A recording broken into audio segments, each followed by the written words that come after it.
নমস্কার বন্ধুরা, পিয়ালির গৃহকোণ চ্যানেলে তোমাদের সবাইকে আবার স্বাগতম জানাচ্ছি। আজকে আমি ভিডিওটি শুরু করেছি বাবার বাড়ির ছাদ থেকে। হঠাৎ করে একদিনের ছুটি নিয়ে চলে গিয়েছিলাম বাবার বাড়িতে। তো সেখানে একটু মাঠে শাক সবজি চাষ হয়েছে, সেটাই জাস্ট দেখবো বলে ঘুরতে গিয়েছিলাম একদিনের জন্য। তো দেখো, আমার বাবার বাড়ির ছাদে গাঁদা ফুল হয়েছে খালি, এত হয়েছে তোমাদের বলে বোঝাতে পারবো না। জানি না ভিডিওটায় কতটা কি এসেছে, কিন্তু সামনে থেকে তো একটা যেন ফুলের বাগান। আর এই যে একটা সাদা রঙের চন্দ্রমল্লিকা, আর এই ফুলটার নামটা আমি ঠিক জানি না, তোমরা জানলে অবশ্যই আমাকে কমেন্টে জানিও। আর এই দেখো, ছাদে এত সুন্দর শিম হয়েছে চিন্তারও বাইরে। এত ভালো শিম হয়েছে যে আমি আমার ছাদে এত ভালো শিম করতেই পারলাম না। যাই হোক, বাবা অনেক দিন থেকে বাপি এসব করছে, যার জন্য বাপি জানে কোনটা কিভাবে করতে হয়। সেগুলো আমার শিখতে অনেক সময় লাগবে। আশা করছি আমি বাপির থেকে আস্তে আস্তে সব কিছু শিখবো, আর তার সাথে তো থাকবে অভিজ্ঞতা অবশ্যই। তো দেখো, শিম গাছটা ভরে ভরে শিম হয়েছে, অনেকগুলো গাছ বসানো আছে 3-4টে জায়গার মধ্যে। আর আমার মা বলছে চল তুই ভিডিও করবি আর আমি শিমগুলো তুলবো। তো তাই ছাদে গিয়েছিলাম।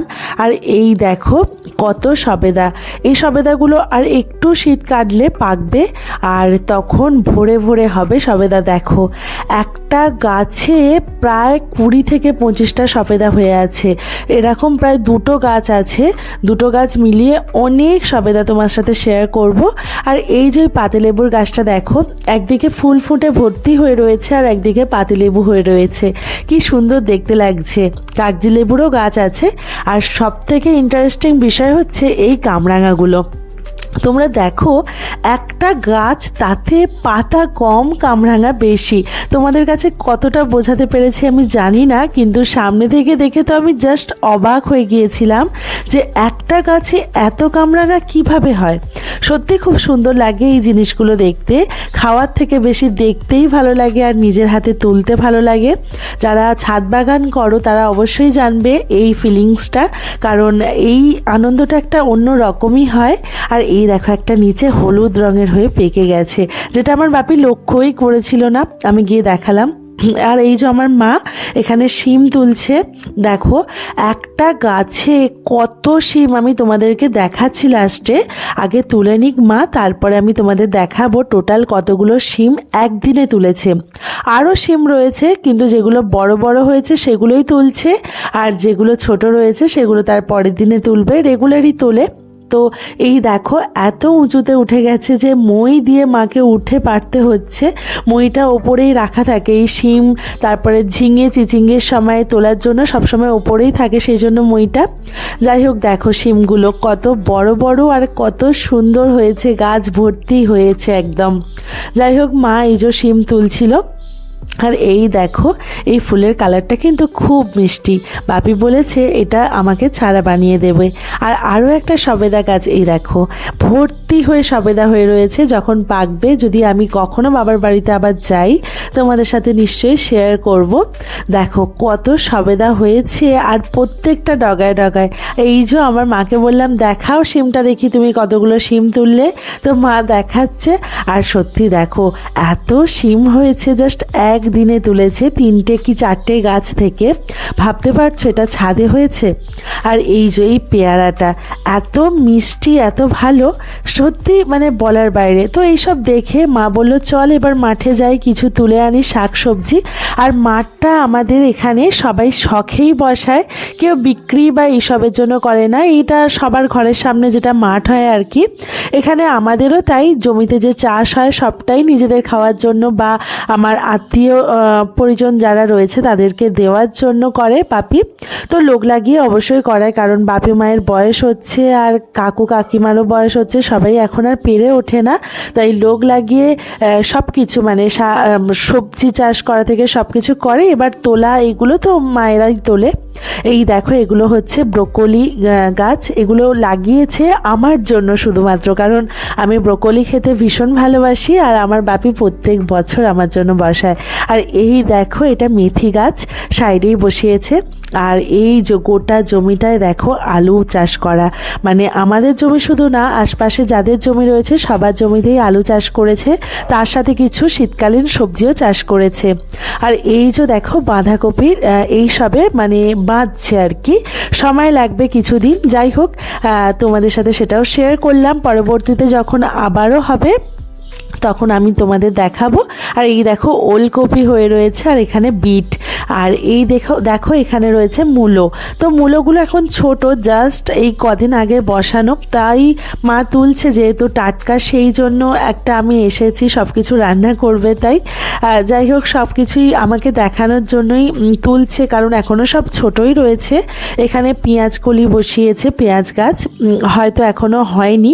আর এই দিকে রয়েছে পালং গাছ, পালং গাছগুলো কিন্তু খাবার মতো হয়ে গেছে বড় বড়। আর এই যে মা তুলছিল একদম ফ্রেশ, কোনো রকম কোনো সার কোনো কিচ্ছু দেয়া থাকে না, যেহেতু আমরা নিজেরা খাওয়ার জন্য এটা করা থাকে, সেই জন্য কোনো সার এখানে আমরা দেয়া হয় না। আর আমার বাপি এইসব পছন্দ করে না সার দেয়া কোনো জিনিস খেতে, যেহেতু ডাক্তার মানুষ সেজন্য এগুলো একটু মেনটেন করে চলে। আর আমার মা ভীষণভাবে এই গাছপালা নিজের হাতে তুলতে ভালোবাসে, যার জন্য নিজেই তুলছে। আর ওই দেখো দূরে ওই যে বাগানটা দেখা যাচ্ছে, ওটা কিন্তু আমাদেরই বাগান, ওখানে অনেক গাছ আছে। তোমাদের পরবর্তী ভিডিওতে অবশ্যই দেখাবো, বাগানটা শেয়ার করব। আর এই যে গ্রামে ঢোকার আমাদের এই রাস্তা দিয়ে আমাদের গ্রামের প্রবেশ পথ। তো এই সামনেই আমাদের বাড়ি, জাস্ট মাঠ থেকে মিনিট 2 লাগে হেঁটে বাড়িটায় দেখাও যাচ্ছে হয়তো। আর এই দেখো এখানে কিছু ছোলাও বাপি বসিয়েছে, ছোলা গাছ, রেগুলার ছোলা খায় সকালে উঠে, আর সেইগুলো কলা হয়ে গিয়েছিল বলে শখে বসিয়ে দিয়েছে মা, যেটা বলল। আর যাই হোক এখানে দেখো বিট গাছগুলো কত সুন্দর হয়েছে। আর এই দেখো মাকে যে বলেছি পালং শাক কি তুললে একটু দেখাও, তো মা এই যে দেখাচ্ছে, আর মা লজ্জা পেয়ে যাচ্ছে। যাই হোক, আর এখানে রয়েছে কড়াইশুঁটির গাছ। তো তোমরা জানো কি যে কড়াইশুঁটির ডগাগুলো খেতে ভীষণ ভালো লাগে। আমি এটা ছোট থেকেই জানতাম, কারণ আমাদের যেহেতু প্রথম থেকে জমিতে খাওয়ার জন্য চাষ হয়।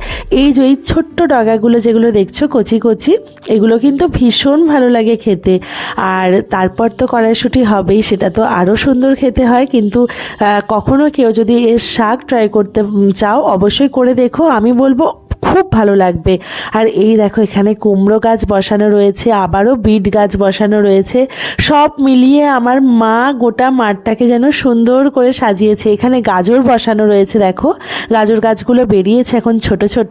আর এখানেও বিট গাছ বসানো রয়েছে, আর চারিদিকে এখানে লঙ্কা গাছ আছে। আর এই দেখো ধনেপাতার বাগান, খালি দেখো ধনেপাতা হয়েছে, মানে আমাদের ফ্যামিলির লোক তো খেয়ে শেষই করতে পারবে না, আত্মীয় স্বজনরাও হয়তো শেষ করতে পারবে না, এমনই অবস্থা। যাই হোক এই ধনেপাতাও তুলছে, কারণ আমাকে মা দেবে, যেহেতু একদিনের জন্য গিয়েছিলাম।